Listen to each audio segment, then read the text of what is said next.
अस्सलाम वालेकुम। अगर आपके बाल नहाने के बाद बहुत ज़्यादा उलझ जाते हैं और सुलझाने में बहुत ज़्यादा मुश्किल हो रही होती है, तो उसके लिए एक आसान सा हल है।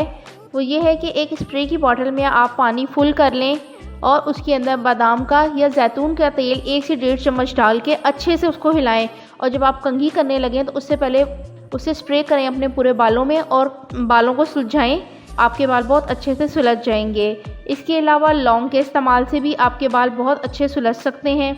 आप 3 से 4 लौंगे 1 लीटर पानी के अंदर भिगो के रख दें और जब आपने अपने बालों में कॉम्ब करना हो पानी से स्प्रे करें तो आपके बाल बहुत अच्छे सुलझ जाएंगे। और मक्खन से भी बाल बहुत अच्छे से सुलझते हैं। वो ये है, मक्खन बालों को जड़ों से भी मजबूत बनाता है और सॉफ्ट भी करता है। तो इसके लिए मक्खन को आप थोड़ा सा मेल्ट करें और मेल्ट करके गर्म पानी में मिक्स कर लें। थोड़ा सा मिक्स करके एक मिक्सचर सा बन जाएगा और नहाने से पहले आप 1 घंटा पहले उसको अपने बालों में अच्छे से अप्लाई कर लें और उसके बाद आप शैम्पू कर लें। आपके बाल बहुत अच्छे सॉफ्ट हो जाएंगे और सुलझने में भी आसानी होगी। यानी कंडीशनर का इस्तेमाल आप ना करें तो भी ठीक है। ऐसी मज़ीद वीडियोस के लिए मेरे चैनल को सब्सक्राइब कीजिए ताकि आपके पास मेरी और नई नई वीडियोस आती रहें। अल्लाह हाफ़िज़।